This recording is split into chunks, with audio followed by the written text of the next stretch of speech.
이제 우리 함께 하나님 말씀 보시겠습니다.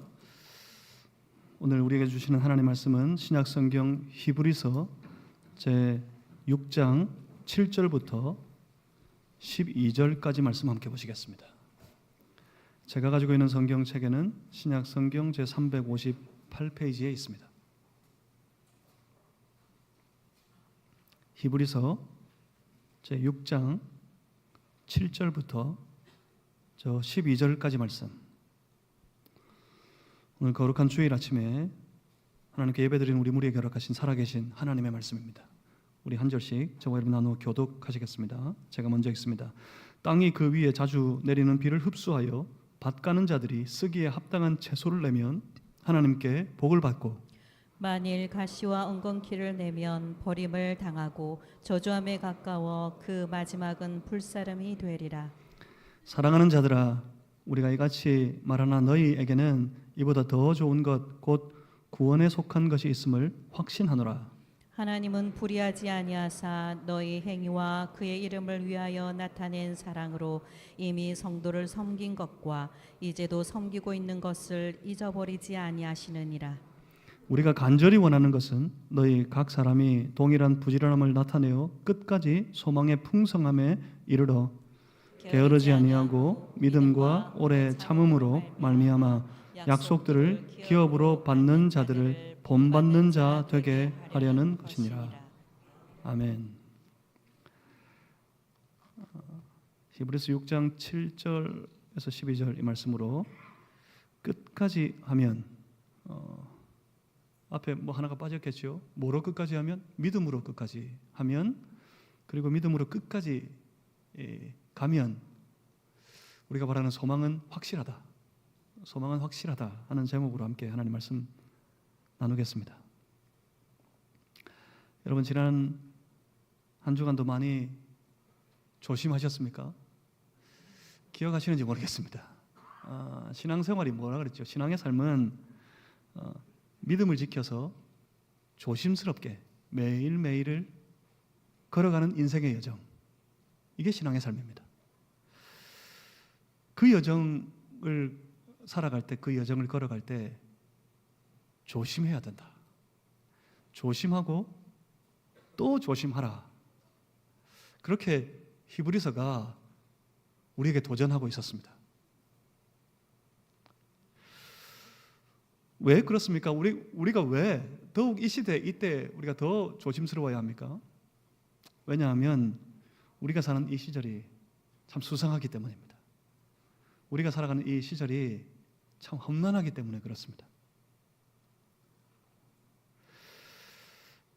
믿음을 지켜 살기가 어려운 온갖 일들, 온갖 문화와 문명들이 난무하고 있습니다. 믿음을 지켜 살아가기 어려운 문명들이 우리 속에서 지금 인류들의 생활 속에서 급속도로 발전하고 있습니다. 급속한 발전, 문명이 아주 급속도로 발달하고 발전했다. 그런 얘기들을 우리 역사책 속에서 읽었어요. 역사책 속에서 공부하다 보니까 뭐 몇백 년 사이에 아주 놀라운 발전을 이루었다. 그러는데 그렇게 아주 빨리 발전해 온 것 같은데 사실은 우리 피부에 잘 안 느껴집니다. 우리가 살아가는 이 인생의 여정의 이 한 세대의 여정 속에 그 기간 동안에는 우리 눈에 잘 안 보이는 일이니까요. 그런데 여러분 어떻습니까? 저는 지금 느껴집니다. 지금 이 시대 인류의 문명이 아주 급속도로 세상 사람들이 말하는 발전이라는 것을 이루어가고 있는 것 같아요. 그게 우리 신앙 안에서 발전인 것은 잘 모르겠습니다만은 세상 사람들이 말하는 놀라운 발달을 이 문명이 이루어가고 있습니다. 특별히 거기에서 느낍니다. AI 시대. 지금 이게 유행하는 말이잖아요. AI 시대라고 그래요. AI 시대가 하루가 다르게 급속도로 발전합니다. 아마 한 10년이 지나면 이런 일이 있을 거다 그랬던 게 급속도로 그 기간이 단축되어져서 1년, 2년 사이에 이루어지고 있습니다. AI 시대. 우리가 질문을 하면 기계가 온라인 세계 속에서 퍼져 있는 세상의 온갖 잡다한 정보를 다 끌어모아 가지고 아주 빠른 속도로 분석해서 우리가 질문한 것에 대한 확실한 대답을 우리에게 알려줍니다. 그래서 모를 게 없어요, 요즘에는. 그런데 어떻게 가고 있는지 아십니까? 불과 한 5년이 지나면 이 기계가 스스로 질문하는 그런 시대가 올 거예요. AI를 넘고 AGI를 넘어서 아주 이 토탈적으로 이 기계가 모든 것을 이루어가는 그런 시대가 올 거랍니다. 이걸 이 로봇에 딱 심어버리면요, 사람처럼 행동하겠죠. 아니, 사람보다 더 똑똑합니다. 자기가 묻고요, 자기가 분석하고요, 그래서 자기가 대답합니다. 그런 시대 속에 삽니다. 그들이 그 기계가 분석해내는 놀라운 사실들, 이 사실들은 사람은 계산해내기 어려운, 사람은 생각조차도 못하는 그런 놀라운 일들을 우리에게 급속히 알려줍니다. 그런데 여러분, 사실은 이 AI가 급속히 우리에게 알려주는 그 많은 사실들, 그 사실들 사이에는 아주 교묘하게 거짓이 사실인 것처럼 끼어 있어요. 많은 사실들 속에 한 줄 거짓을 딱 끼워 놓습니다. 그리고 또 사실들이 덮쳐 있어요. 사람들은 그것을 받아들입니다. 여러분, 그 사이에 끼어 있는 이 거짓들, 소위 AI의 할루시네이션이 있다, 그런 잘못된 정보들이 있다라고 이야기하는데 그 정도가 아닙니다. 아주 교묘하게 거짓이 마치 사실처럼 그렇게 위장해서 사실과 사실 사이에 끼어 있어요. 이건 그 분야에 전문적인 지식이 있는 사람이 아니고는 그것을 분별해내지 못합니다. 어떻게 될까요? 사람들은 그 사이에 끼어 있는 거짓을 마치 사실인 것처럼 다 그대로 딱 받아들입니다. 뭡니까? 거짓이 사실을 덮어버려요. 그런 시대를 우리가 살고 있습니다. 문명이 그렇게 세상을 만들어가고 있어요. 그런 환경 속에 사는 우리가 가진 이 진리의 믿음, 우리가 살아야 되는 이 믿음의 진리, 이걸 어떻게 지켜내죠? 그리고 또 우리의 생활 속에, 우리 삶의 주변에는 우리더러 믿음 쓸데없다고, 믿음 안 통한다고, 믿음 버려도 된다고, 믿음 없이도 살 수 있다고 유혹하는 온갖 유혹이 난무하는 그런 시절을 우리가 살아가고 있단 말입니다. 그래서 어떻게 해야 된다고요? 그래서 조심해야 된다고요. 그럼 조심하셔야 됩니다.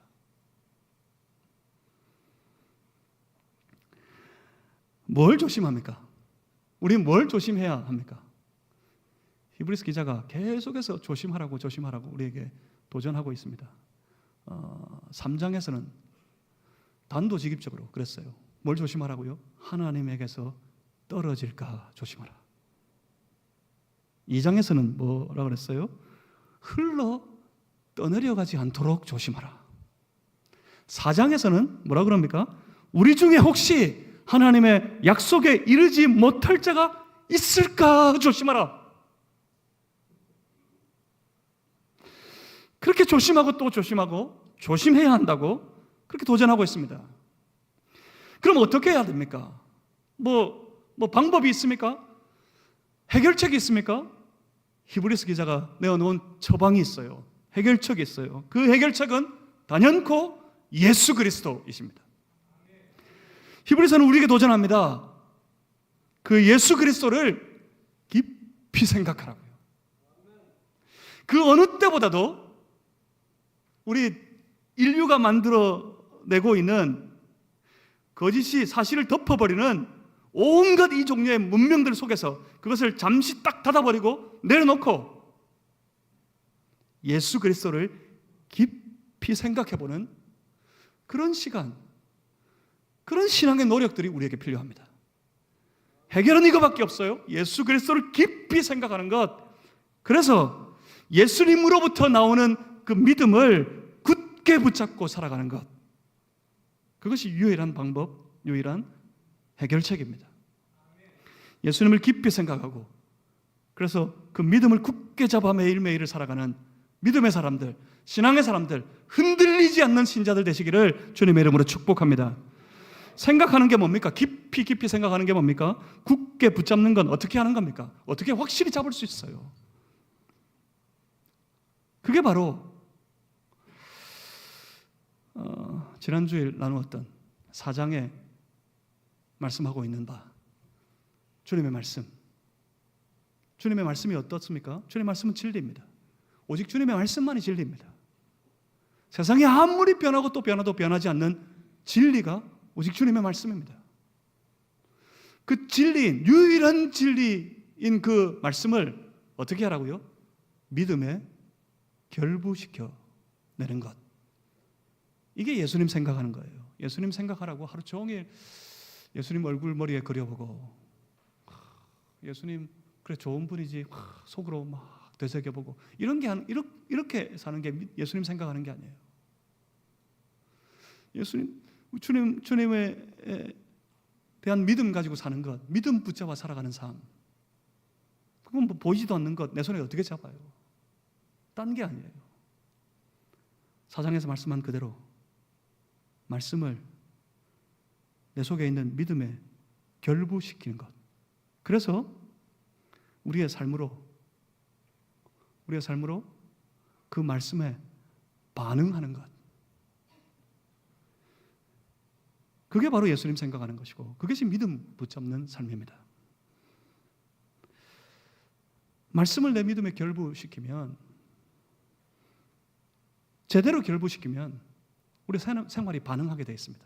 왜 그렇습니까? 말씀에는 생명력이 있기 때문에요. 4장 12절에 그렇게 말씀했잖아요. 말씀이 어떻다고요? 살아있고 활력이 있다고.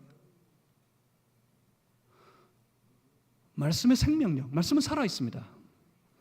말씀의 생명력, 말씀은 활력이 넘칩니다. 우리 안에서 역동합니다. 생명력과 그 말씀의 역동성을 믿으시길 바랍니다. 그래서 그 말씀을 내 믿음과 결부시키면 좌우의 날선 어떤 것보다도 예리한 주님의 말씀이 우리 안에서 막 역동하기 시작합니다. 그래서 변합니다. 사람이 변합니다.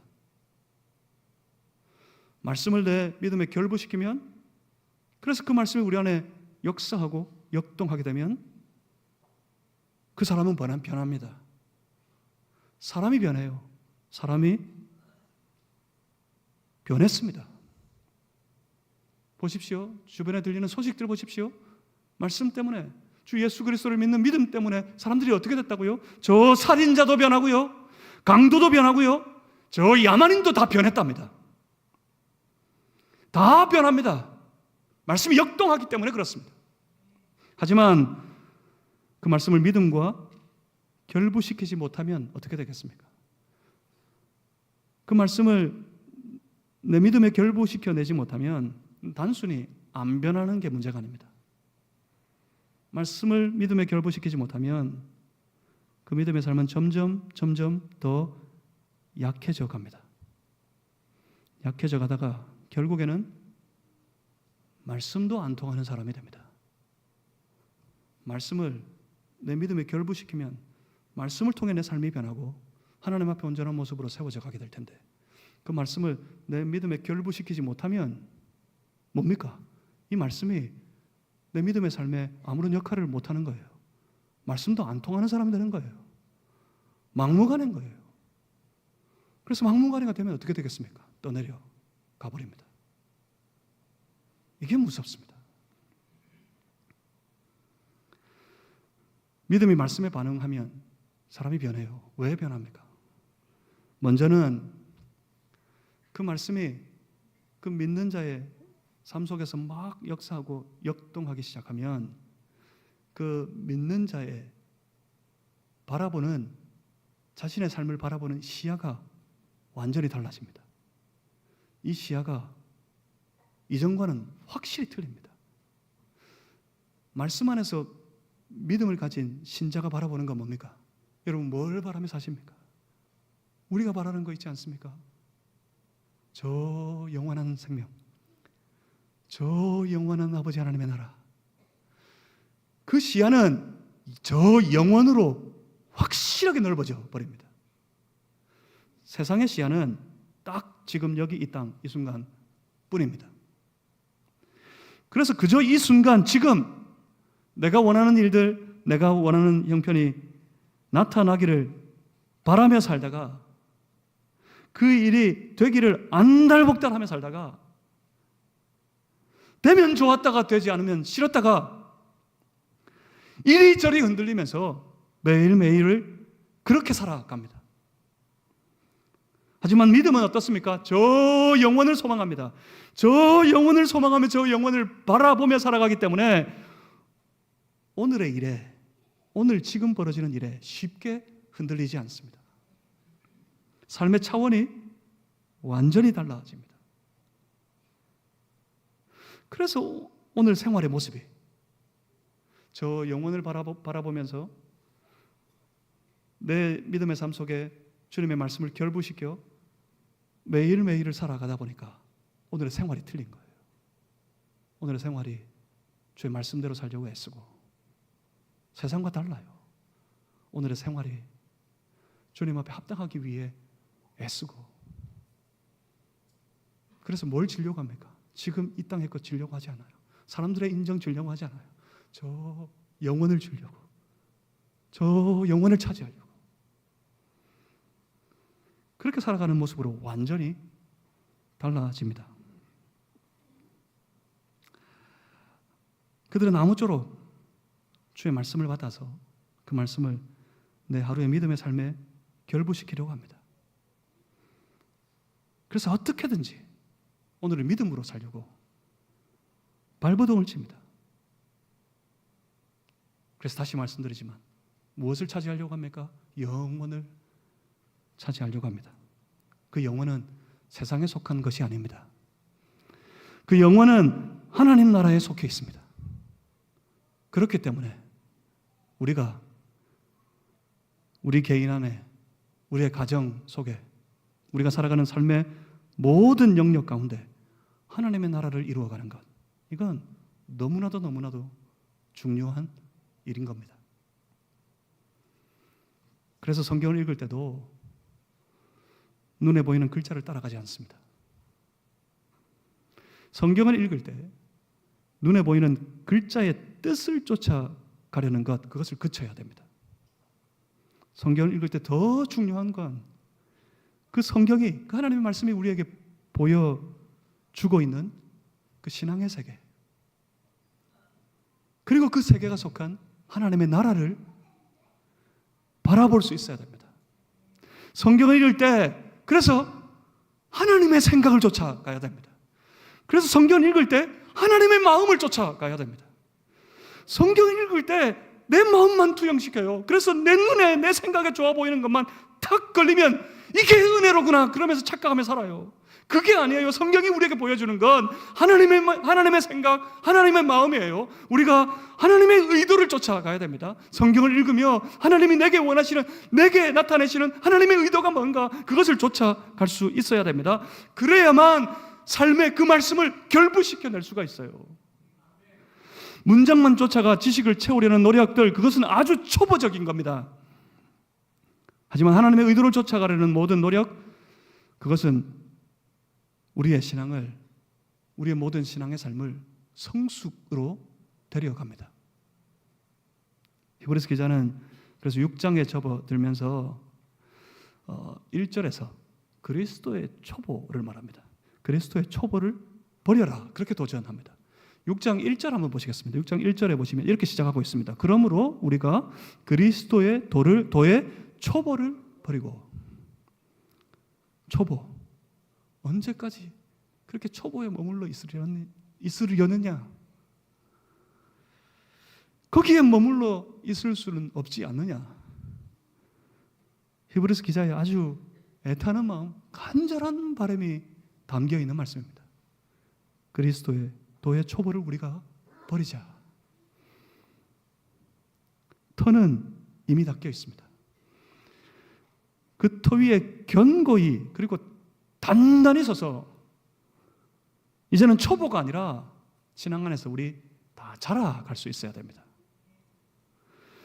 1절과 2절, 히브리서 6장 1절, 2절 말씀을 우리 같이 한번 읽어보겠습니다. 히브리서 6장 1절, 2절입니다. 함께 읽습니다. 시작. 그러므로 우리가 그리스도의 도의 초보를 버리고 죽은 행실을 회개함과 하나님께 대한 신앙과 세례들과 안수와 죽은 자의 부활과 영원한 심판에 관한 교훈의 터를 다시 닦지 말고 완전한 대로 나아갈지니라. 아멘. 회개, 신앙, 세례, 안수, 부활, 심판,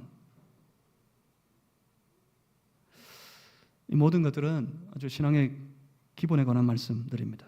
우리는 이것들을 잘 압니다. 회개를 합니다. 여러분 회개를 알고 계시죠? 회개가 뭡니까? 회개는 뭐 이런 것까지 합니다. 회개는 그냥 뉘우치는 게 아니다. 회개는 그냥 뉘우치는 게 아니라 완전히 돌아서서, 언제부턴가 강단에서 그렇게 많이 선포했어요. 회개는 또 완전히 돌아서는 거다. 180도 돌아선다. 이거 할 때마다 또 그렇게 비유해서 말하기도 합니다. 380도 돌면 안 된다. 380도 돌면 380도 돌아볼까요? 딱 제자리예요. 180도 돌아야 된다. 180도. 딱 이렇게. 무슨 그래 그렇게 딱 돌아서서 이전의 삶을, 죄악된 삶을 딱 버리는 게 그게 회개다. 이런 것까지 압니다. 그렇게까지 말하면서 회개란 이렇게 말합니다.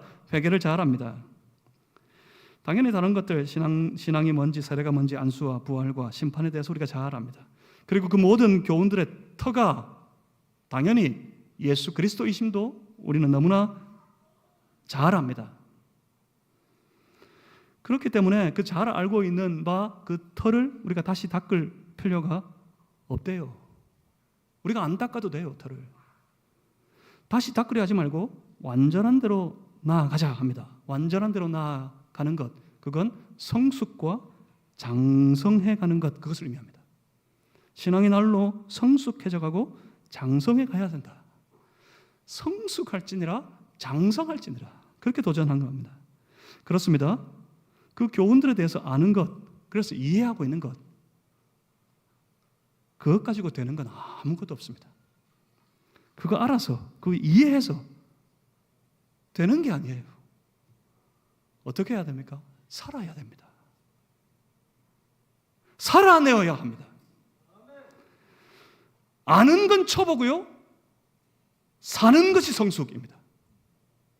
다시 말씀드립니다. 아는 건 초보에 머물러 있는 거예요. 살아내는 것이 성숙에 이르는 겁니다. 그러니 신앙의 성숙으로 나아갈지니라 도전하는 겁니다. 신앙의 성숙으로 우리 나아가시기를 주님의 이름으로 소망합니다. 그 속에 놀라운 은혜가 나타나게 될 거니까요. 그러기 위해서 지금까지 배운 것 모든 교훈의 말씀들, 그 말씀들을 자신의 삶에 살아내는 데 관심을 가지시길 바랍니다. 이 말씀을 아는데, 이해하는 데 가지는 관심 이상으로 이 말씀을 내 하루의 생활에 살아내는 데 관심을 가져야 돼요.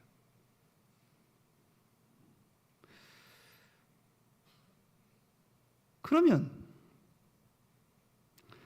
그 말씀을 내 신앙의 삶과 결부시킬 수 있습니다.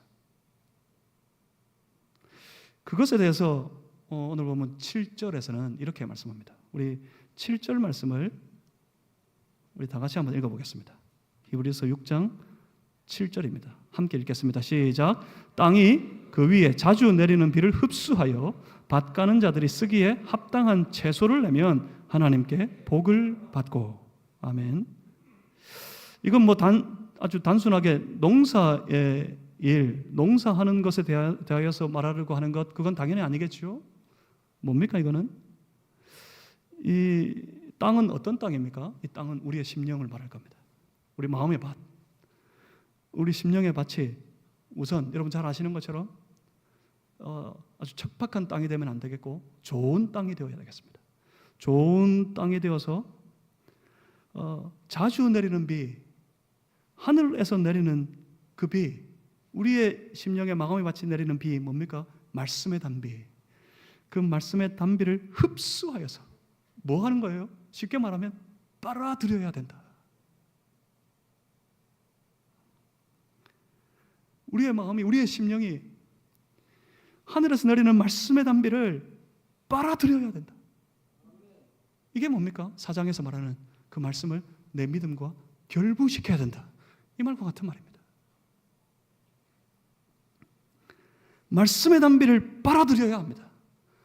일단 빨아들이고 나면, 그 좋은 땅에 그 말씀의 단비를 빨아들이고 나면 말씀은 어때요? 그 말씀이 어떤 역할을 합니까? 말씀이 살아있다고 그랬지요? 활력이 있다고 그랬지요? 말씀의 생명력이 있고 말씀의 역동성이 있어요.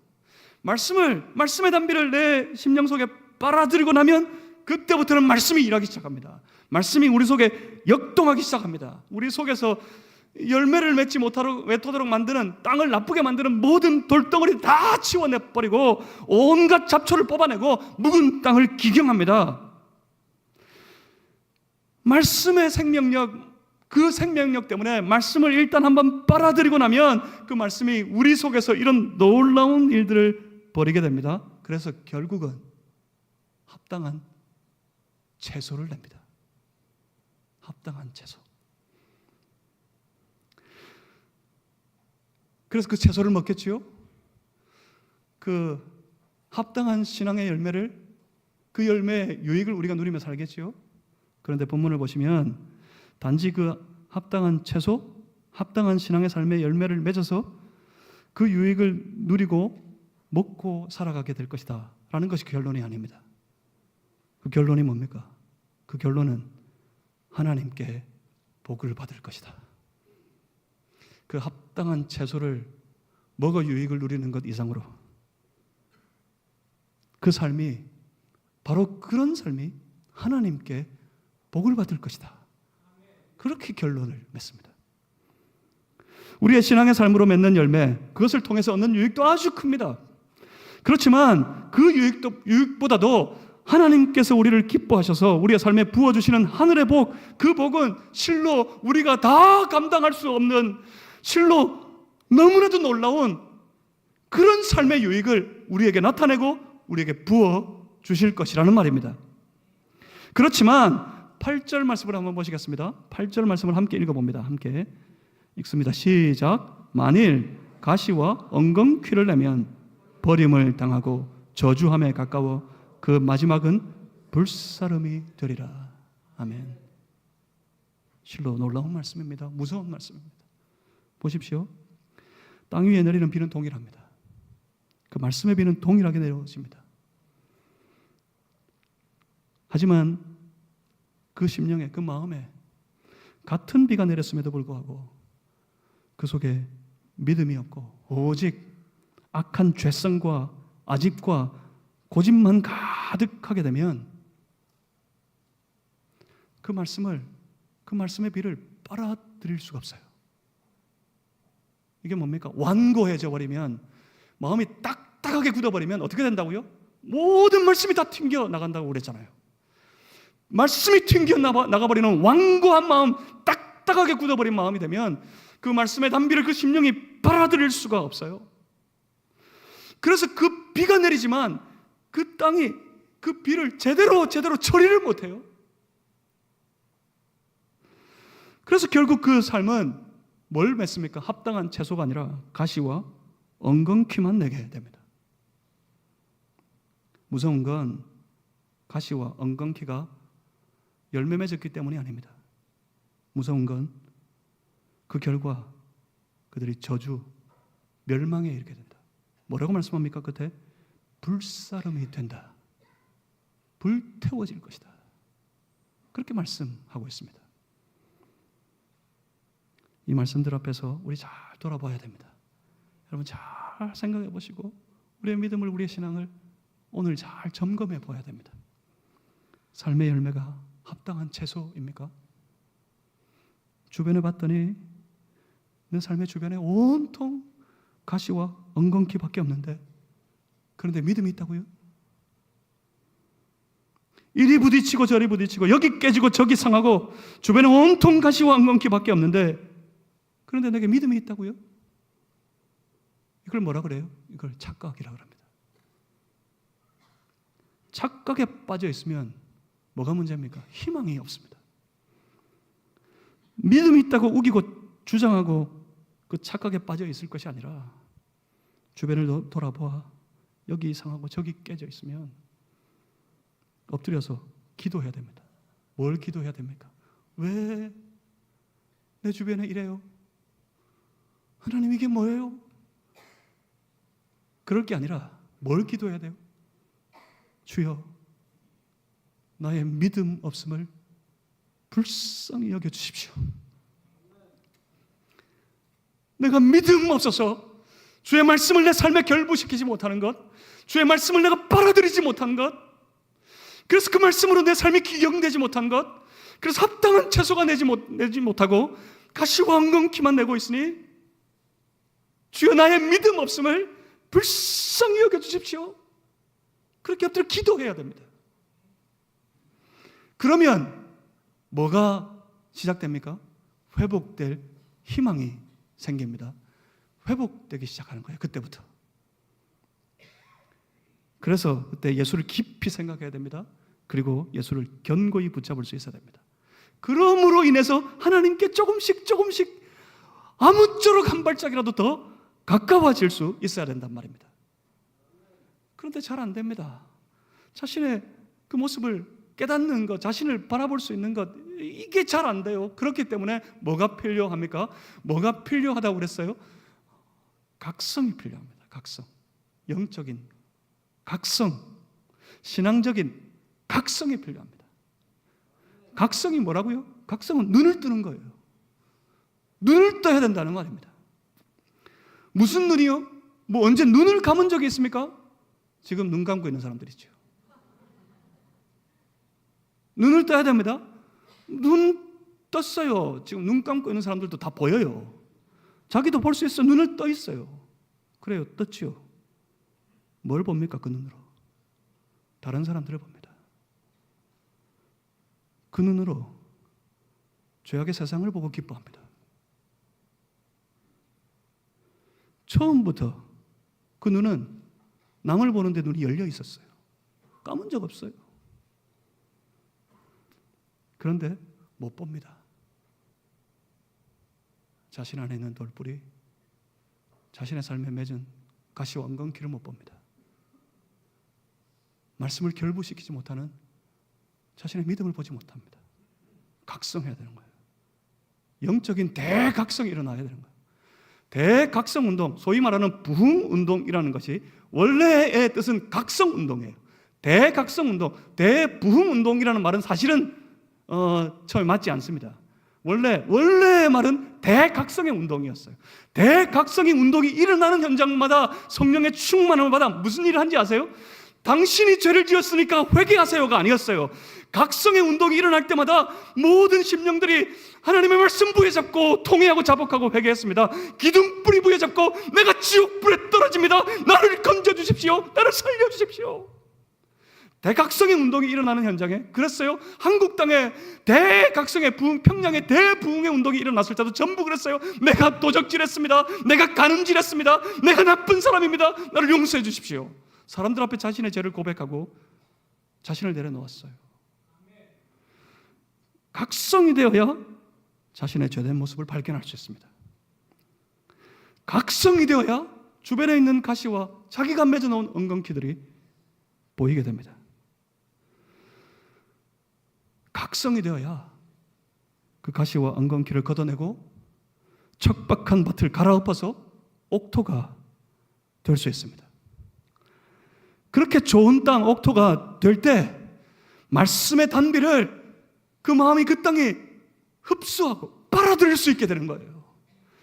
빨아들이게 되어야 그 말씀이 우리 안에 다시 역사하여서 활력을 나타내어서 우리의 삶이 좋은 합당한 채소를 열매 맺을 수 있게 되는 거란 말입니다. 그러면 어떻게 된다고요? 하나님께 복을 받게 된다고요. 그래야 하나님께 복을 받을 수 있게 되는 겁니다. 여러분, 그렇기 때문에 내일 아침에 눈 떠실 때, 눈 딱 떠서 아유 좀 더 자야겠다 그러지 마시고, 눈 딱 떠서, 누구는 그렇게 저녁에 자기 전에 기도한다 그러대요. 아침이 되면 딱 저 일하러 나가지 못할 만큼 아프고 힘들게 해주십시오. 그래서 일 안 나가려고 그렇게 기도한다던데, 그런 거 말고요. 내일 아침에 눈 딱 떠서 일어나서 자리를 박 차고 일어나서 잠시 동안만 주의 말씀을 묵상해 보십시오. 그리고 그 말씀으로 자신을 살펴보십시오. 그리고 한번 결심하고 결단해 보십시오. 이 말씀을 따라 내가 이 하루를 한번 애써서 살아봐야겠다. 그렇게 해보십시오. 그러면 놀라운 하루가 시작될 겁니다. 완전히 다른 하루가 시작될 겁니다. 그냥 눈 떠서 습관적으로 성경 이만큼 그것만 딱 읽고 성경 쭉 습관적으로 매일매일 읽어가다가 어느 날 아침에 시편 1편 이런 딱 오면 와 기뻐합니다. 시편 23편 이쯤 되면 정말 기뻐합니다. 말씀도 익숙하고 다 외운 것 같고 너무 짧고 쫙 읽고 끝나버리니까. 그런 거 말고요, 말씀 묵상하고 자신을 돌아보고 말씀을 따른 하루를 결심해보고, 하루가 다릅니다. 완전히 달라질 겁니다. 히브리서 기자는 성도들을 위로하는 것으로 넘어갑니다. 본문 9절 말씀입니다. 9절 한번 같이 읽겠습니다. 9절 말씀을 함께 읽어봅니다. 시작. 사랑하는 자들아, 우리가 이같이 말하나 너희에게는 이보다 더 좋은 것 곧 구원에 속한 것이 있음을 확신하노라. 아멘. 저 떠내려가버린, 떨어져 나가버린 그들 보고 잊지 말라는 거죠. 확신한다? 제가 느끼기에는 그냥 그게 확실하다, 자신의 확신을 말하는 게 아니고요, 사실은 히브리서 기자의 간절한 기대와 소망을 선포하는 것 같아요. 너희 안에 이 구원에 속한 것이 있어 더 좋은 것을 누리는 그런 삶이 되었으면 좋겠다. 그런 간절한 바람이 이 확신의 선포 속에 있는 것 같아요. 사랑하는 성도 여러분, 저도 그렇습니다. 저도 여러분이 하나님 앞과 우리 주 예수 그리스도 앞에서 신실한 신앙의 삶을 잘 살아내어서 하늘의 복뿐만 아니라 그것보다 더 좋은 것이 있다면 그것까지라도 다 풍성히 누리는 복된 삶, 복된 신앙의 인생이 다 되실 수 있기를 주님의 이름으로 축복합니다. 그렇게 살게 될 것을 주 안에서 확신해 봅니다. 정말 그렇게 되기를 간절히 기대하고 소망합니다. 그리고 그 신실한 삶으로 구원에 속한 것을 확실하게 누릴 수 있게 되시길 바랍니다. 구원을 통해 얻게 된 영원한 하나님 나라의 삶, 그 풍성하고도 복된 하나님 나라의 삶을 마음껏 누리며 영원히 사는 성도들 되시기를 주님의 이름으로 축복합니다.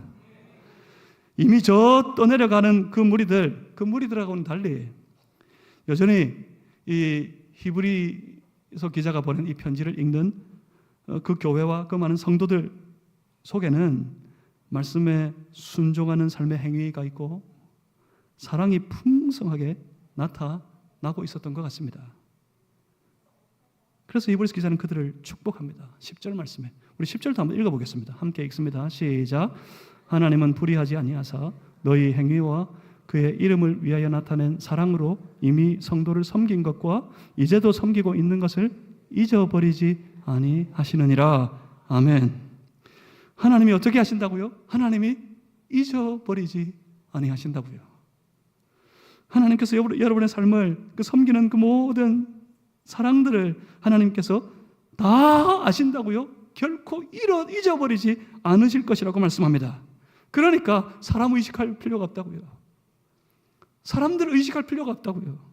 저 불사름이 될 사람들, 그 사람들 신경 쓸 필요가 없다고요. 하나님이 다 기억하시니까요. 하나님이 잊어버리지 않으실 것이니까요. 그러니 그 하나님만 바라보면 됩니다. 그러니 어떻게 하면 됩니까? 끝까지 믿음 가지고 말씀을 그 믿음에 결부시켜 매일매일을 살아가면 됩니다. 그렇게 살아가시길 바랍니다. 끝까지 가시기를 바랍니다. 하나님만 바라면서 그 하나님 나라를 향한 영원한 소망 붙잡고 끝까지 믿음으로 매일매일을 사는 모든 성도들 되시기를 주님의 이름으로 축복합니다. 그래서 11절과 12절 말씀을 한번 읽어봅니다. 11절 12절 함께 읽습니다. 시작. 우리가 간절히 원하는 것은 너희 각 사람이 동일한 부지런함을 나타내어 끝까지 소망의 풍성함에 이르러 게으르지 아니하고 믿음과 오래 참음으로 말미암아 약속들을 기업으로 받는 자들을 본받는 자 되게 하려는 것이니라. 아멘. 히브리서 기자는 권면하고 있습니다.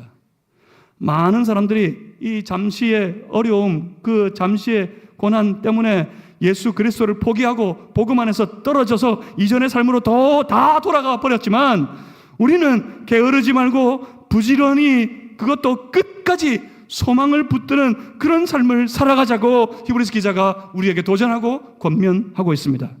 그러면 어떻게 됩니까? 그러면 결국에는 약속을 기업으로 받을 것이라고 선포하고 있습니다. 우리는 성경을 통해서 그런 허다한 증인들을 만나볼 수 있습니다.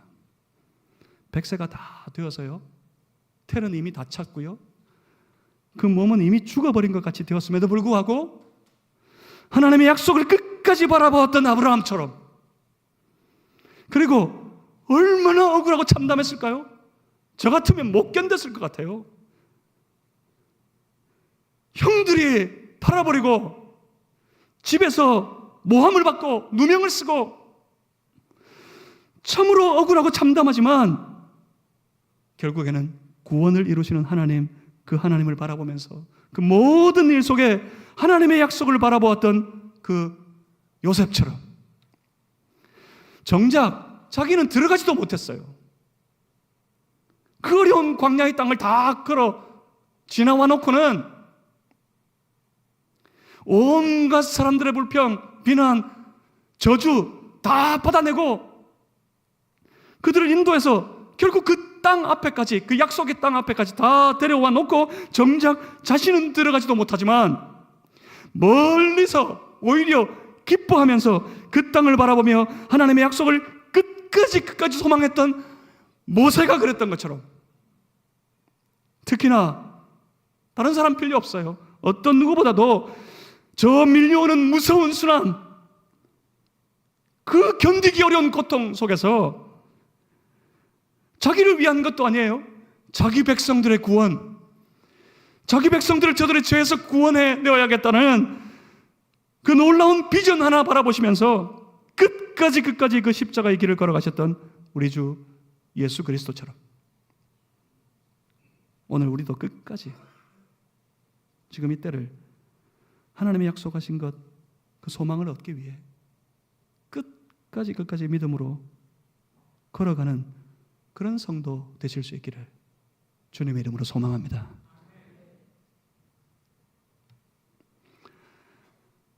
우리가 가진 그 소망은 확실합니다. 여러분 끝까지 가보시면 그게 얼마나 확실한지, 얼마나 확실했는지 한 사람도 예외 없이 보실 수 있을 거예요. 하나님께서 심지어 자신을 두고 맹세하셨어요. 우리 다음 주에 보실 텐데 하나님께서 스스로를 걸고 맹세하시기를 뭐라고 그러셨어요? 내가 반드시 복주고 복주며 너를 번성하게 하고 번성하게 하리라. 하나님이 스스로 자신을 걸고 맹세하신 이 약속의 말씀은 결코 변함이 없이 확실합니다. 그러니 우리 이 약속을 소망하며 살아가는 그런 성도가 되었으면 좋겠습니다. 끝까지 가면 이 소망은 흔들리지 않습니다.